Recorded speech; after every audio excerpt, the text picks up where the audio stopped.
The Redskins defeated the Lions 13-10 at RFK Stadium. Not much offense in this one. Washington's touchdown came on their first drive, an 80-yarder capped off by an Ernest Biner 6-yard TD run. Detroit didn't get into the end zone until the fourth quarter. Rodney Peete threw a 67-yard pass to Willie Green, and that made it 13-10.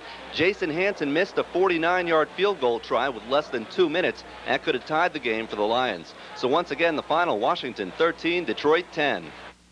The Redskins shut out the Eagles 23-0 at RFK Stadium for Washington's third shutout of the year. Mark Rippon threw a touchdown pass to Art Monk. Ernest Biner had a touchdown run, and Chip Lohmiller kicked 3 field goals. Eagles quarterback Jim McMahon left the game with a knee injury at the end of the first quarter. Pat Ryan came in and threw 3 interceptions, 2 to Darrell Green, as the Skins stay undefeated. The final, once again, Washington 23, Philadelphia 0. Let's begin with a check of the college basketball scoreboard. 8th-ranked North Carolina on the road in the ACC against Maryland. Mike Frandsen is courtside. It's halftime, and North Carolina leads Maryland 45-43. Maryland was down by 11. Then the Terps came back to within 2 points after a 22-13 run. Cedric Lewis leads Maryland with 10 points. Rick Fox leads the Tar Heels with 11. 8th-ranked North Carolina is trying to pull to within half a game of Duke in the ACC race. Once again, it's North Carolina 45, Maryland 43 at halftime. For Mutual Sports, this is Mike Frandsen in College Park. These scores also at the half. As you said, this is a late arriving crowd at the Capitol Center. This one could get ugly. The Bullets and Mavs have just 25 wins between them. Of course, only 6 of those belong to the Mavericks, who make the Bullets look like the dream team. Dallas really only has 2 legitimate players. Derek Harper is on the injured list, and Jimmy Jackson is just a rookie. But the Mavs have actually played okay lately. Last week they had a 2-game winning streak. For the Bullets, Tom Gugliotta will play after missing 1 game with the flu, and Rex Chapman is back after that bizarre incident in which former Cincinnati Bengal Lewis Phillips called Chapman's sister and threatened to hurt Rex. The Bullets and Mavericks are about to start. Live from the Capitol Center, I'm Mike Frandsen for Sports Radio 570 WTEM. All right. In Washington, NIT USC beat UNLV 90-74. NBA Phoenix all over Portland 129-111. San Antonio edged the Lakers 101-100. In a wild game, the Bullets blew a 23-point lead with 8 minutes left and lost to the New Jersey Nets 104-103. Derek Coleman hit a jumper with 3 seconds to go to give the Nets the win as they break a 7-game losing streak. Rex Chapman led the Bullets with 25, but he made just 2 out of 4 free throws in the final 24 seconds. Harvey Grant had 19 for Washington before being thrown out of the game in the third quarter after taking a swing at Drazen Petrovic, who had been elbowing him.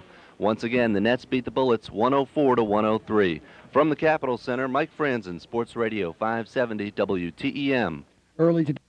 The Red Sox split a doubleheader from the Orioles at Memorial Stadium, winning the first game 2-1 and losing the second 6-5. In Game 1, Roger Clemens went the distance and struck out 10 for his 18th win.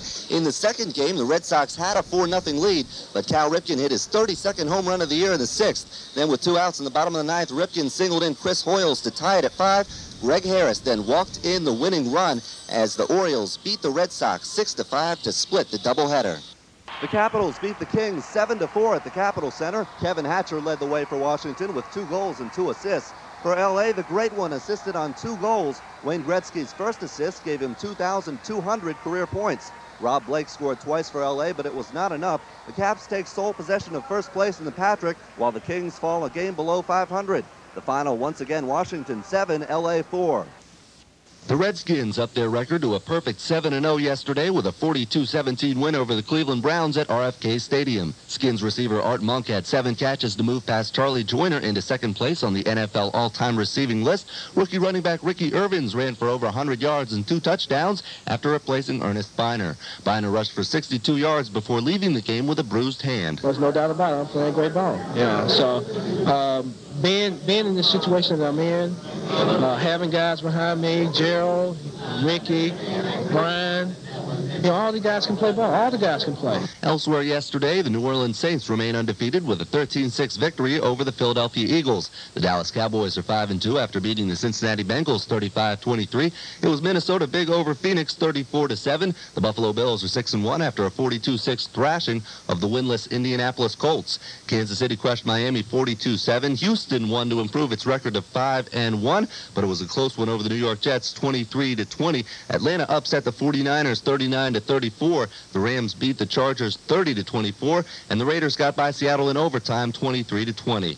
In hockey, the Capitals take on the New York Rangers tonight in New York. The Caps beat the Rangers Friday night. Former Cap and current Ranger Mike Gartner. We're just going to have to play much tighter in our own end zone, and I think that they got a couple of breaks early, and we sagged a lot after they scored a couple goals, and hopefully we won't allow them to do that at the Garden on Monday, and put a lot more pressure on them in the offensive zone and cause them to turn the puck over. Caps holdout goalie Don Beaupre says he will come back to the Caps tomorrow. This is Mike Frandsen for WMET Sports. Do you think that controversy helps bring the team closer together? Well, I think this team is really united. I think we know what's true and what's factual about this team.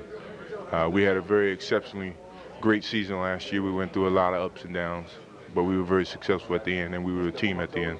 So, we really have bonded ourselves together to try to do the same thing as we did last year. Mike, are you happy at the way you guys are playing on the road this year?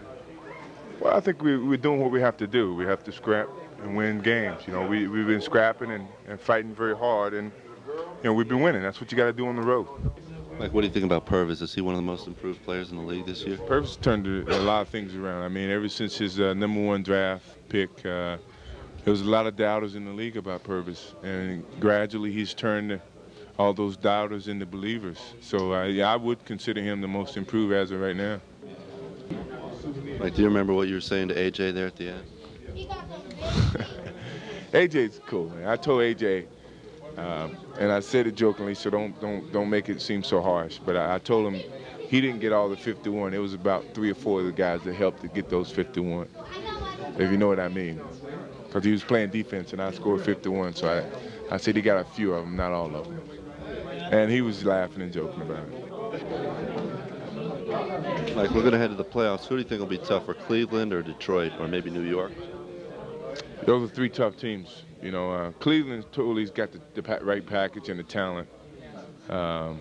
Experience, I think Detroit has it. And, coaching experience, Pat Riley has it as well. So that's tough.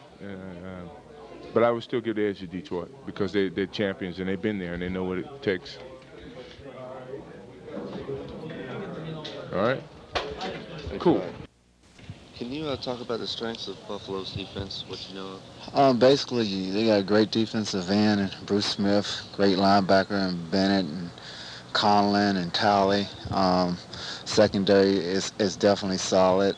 We're going to have our work cut out for us. It's definitely going to be a hard-fought game. It could basically turn into a defensive game because they got a great defense. We have a great defense, and they shut down Denver's offense pretty good, and we just got to go out there and try to make some plays, and hopefully they won't shut us down the same way. How do you feel? Is it any different feeling going to your second Super Bowl as opposed to your first? You appreciate it a lot more because you know how much work it takes to get back there, and it's been a long time coming. So hopefully we're not going to let it pass through because you never know when your next one's going to come around again. If it comes around 4 more years from now, I might not be in the league again. So hopefully we'll go up there and play a great game and come away with a big victory. Do you think the key to this year's success has been Mark Rippon raising his level a notch? Can you talk about that? I just think the key to it is that everybody's playing a notch above what they was doing. It's never just one man. Mark's been a consistent quarterback ever since he's been here. He just hasn't been healthy the whole time. But every time he's been playing, he's always won games. But I think the defense has raised their playing up a notch. The offense has raised their playing up a notch. And, of course, special teams have came through and played a big part in what the Washington Redskins have done this year. So basically everybody raised it up a notch, and I think that's why we're a much better football team than we were last year. And do you think Art Monk, what is he an inspiration to his team? 13 years, he's still doing a great job. Art's incredible. He's the best receiver in the league, hands down. He got a Hall of Fame player that's still playing. He's probably going to the Hall of Fame his first year of entry, and he's just a great quality player on this football team, and everybody looks up to him with respect. And he never has to say a lot, but respect what he plays, and that gets you fired up to play.